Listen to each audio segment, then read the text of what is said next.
De retour dans le Grand JT d'éducation, on est ravis d'accueillir Anne Fournier, vous êtes présidente du concours. Je filme ma formation.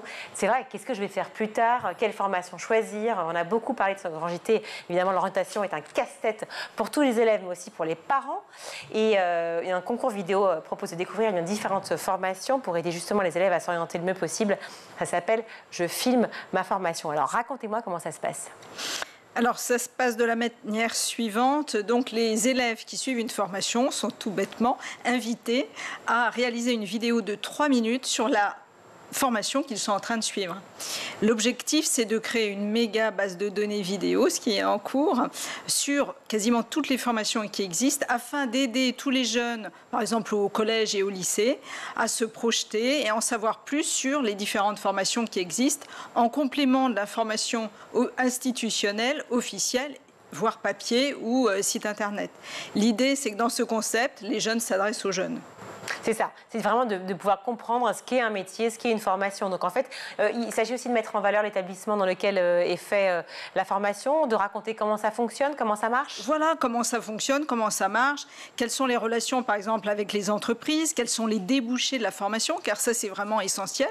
Aujourd'hui, on le voit, hein, il faut accentuer l'information sur les métiers en tension et donc les formations qui y mènent. Mais de toute façon, on parle quasiment de tous les métiers, hein, car tous les métiers recrutent, toutes les entreprises ont un mal fou à trouver des profils, que ce soit dans l'industrie, dans l'hôtellerie-restauration. Si vous pouvez faire quelque chose dans l'enseignement, ce serait formidable. Parce qu'il y a une grosse pénurie. Mais exactement, nous avons une catégorie, devenir enseignant, dans Je filme ma formation, absolument. Oui, oui, tout à fait. Et alors, on parle beaucoup des métiers qui seront en 2035 ou 2040, qui ne sont absolument pas présents aujourd'hui. À peu près 85% des métiers en fait, actuels ou presque n'existeront plus. Enfin, voilà. Est-ce que c'est aussi une formation qui est dans ces métiers du numérique très présente? Oui, oui, tout à fait. Enfin, alors, vidéo de formation plutôt. Oui, oui, absolument. Alors chacun y va de son petit pourcentage. Objectivement, en fait, on n'en sait rien. Hein. Certains disent 40, certains disent 70. Enfin bon.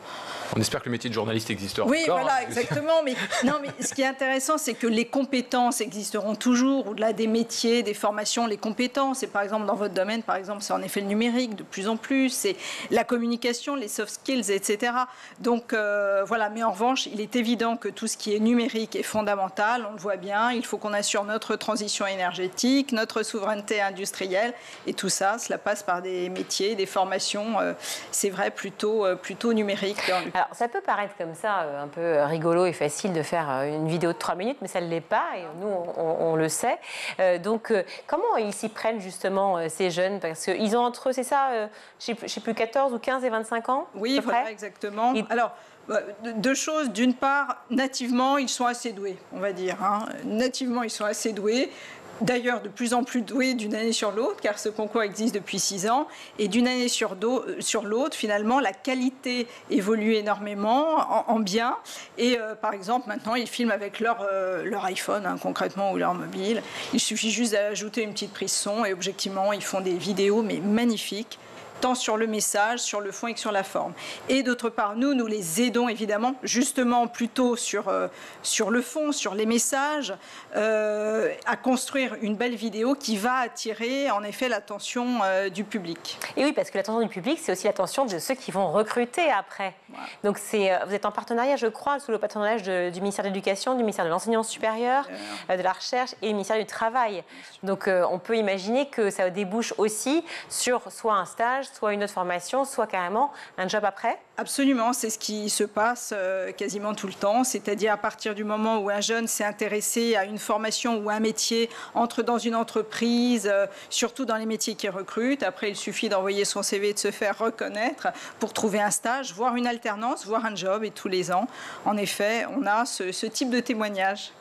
Alors cette année, pour la 7e édition, le parrain, c'est Guillaume Pley. Le choix n'est pas un hasard. Hein. Les jeunes l'adorent, les vidéos cartonnent sur les réseaux. 14 millions de vues sur le QG. 14 millions de vues par QG, ouais, par émission. Donc les jeunes le connaissent bien. Et alors, comment vous êtes-il en tant que parrain? Qu'est-ce qu'il fait? En tant que parrain, eh bien, il nous prête un petit peu son image et surtout, c'est lui qui va déterminer de la vidéo lauréate. Donc, le clap de diamant, en l'occurrence, qui va être la consécration. Donc, puisqu'on fait des shows au Grand Rex à Paris, le plus grand cinéma d'Europe. Quand même, hein. On privatise le Grand Rex pour récompenser tous les lauréats. Et donc, c'est Guillaume qui intervient en finale pour féliciter le lauréat diamant qu'il aura évidemment lui-même sélectionné. Et que gagne le grand gagnant? Alors le grand gagnant gagne une caméra, un studio avec des lumières, bon pas aussi impressionnantes qu'ici, mais un mini studio qui lui permettra à nouveau de réaliser d'autres vidéos. Je voulais juste rebondir, tout à l'heure vous parliez de la voie officielle, la voie concernant l'orientation, c'est vrai qu'on y est tous confrontés, ou on y était du moins, on est un peu plus vieux maintenant. Votre concept, il est là pour compléter la voie officielle, ou au contraire peut-être la remplacer dans quelques années? Est-ce que vous en avez discuté avec le ministère de l'Éducation? Bien sûr, on est vraiment partenaire. Non, nous, l'objectif, c'est vraiment de compléter l'information institutionnelle qui a énormément de mérite, énormément de vertus, notamment à travers son exhaustivité. Par exemple, l'ONICEP présente les formations de manière très exhaustive. Et nous sommes à côté, c'est-à-dire sur une information justement non institutionnelle, mais beaucoup plus... avec le mood des jeunes, enfin avec leurs sentiments, avec leurs affectifs, c'est ça que vous disent etc. les jeunes. Est-ce qu'ils vous disent pas finalement cette voie-là, elle est dépassée? Quand je vais voir ma conseillère d'orientation, c'est plus de mon époque finalement. C'est ce qui se passe un petit peu, mais d'un autre côté, les deux sont parfaitement complémentaires. Les deux sont complémentaires, donc c'est ça qui est intéressant. Et alors, est-ce que vous avez mesuré l'impact justement une fois que ces jeunes ont visionné les vidéos de tous les autres? Alors ça, c'est très difficile à quantifier. Alors nous, on a des témoignages, en revanche, tous les ans, bien sûr. Des témoignages, par exemple, je vous donne un exemple, ce sont toujours des anecdotes, mais par exemple, lors de la cérémonie de remise des prix de Je filme le métier qui me plaît, un jeune a vu, puisque les meilleures vidéos sont diffusées, une vidéo sur le métier de soudeur, mais en profondeur, c'est-à-dire le métier de scaphandrier pour réparer les câbles sous-marins. Et donc, un film magnifique qui a été fait. Et ce jeune, justement, est en Polynésie, est passionné de plongée. Il est sorti de là en disant, voilà, je sais ce que je veux faire. Et on l'a retrouvé, en fait, après, vraiment par inadvertance. Il nous a dit, mais moi, maintenant, je sais ce que je veux faire grâce à ces films. Bon, voilà, c'est ça. Mais il y a aussi d'autres histoires qui sont, par exemple, des jeunes qui ont réalisé un film sur la pâtisserie.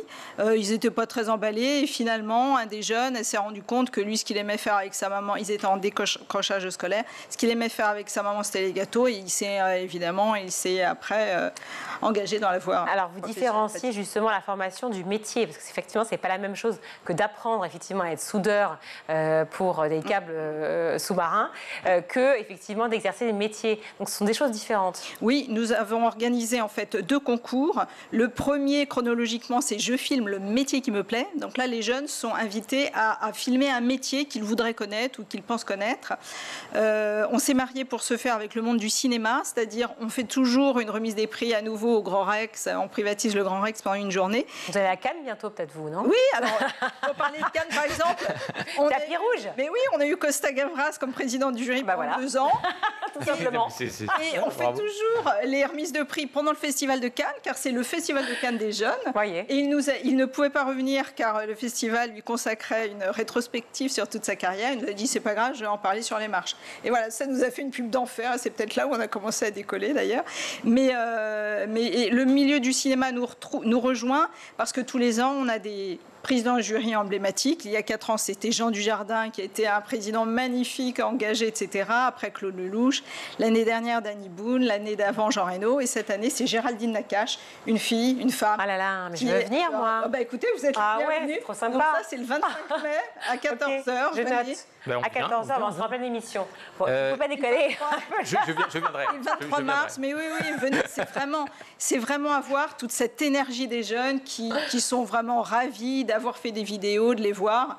Et c'est là où on se dit que l'avenir, en fait, est très, très rose avec tous ces jeunes qui sont prêts à s'investir dans des métiers et des formations. Motivés, et puis surtout faire partager, transmettre, en fait, l'amour effectivement de leur métier, de leur passion. Et voilà. Et puis surtout de se prêter au jeu de film, parce que c'est pas facile d'écrire une trame, de la filmer, de la monter, etc. Donc, bravo Anne Fournier, merci beaucoup. Donc, présidente du concours Je filme ma formation. Et c'est Je filme mon métier, c'est comme ça s'appelle aussi.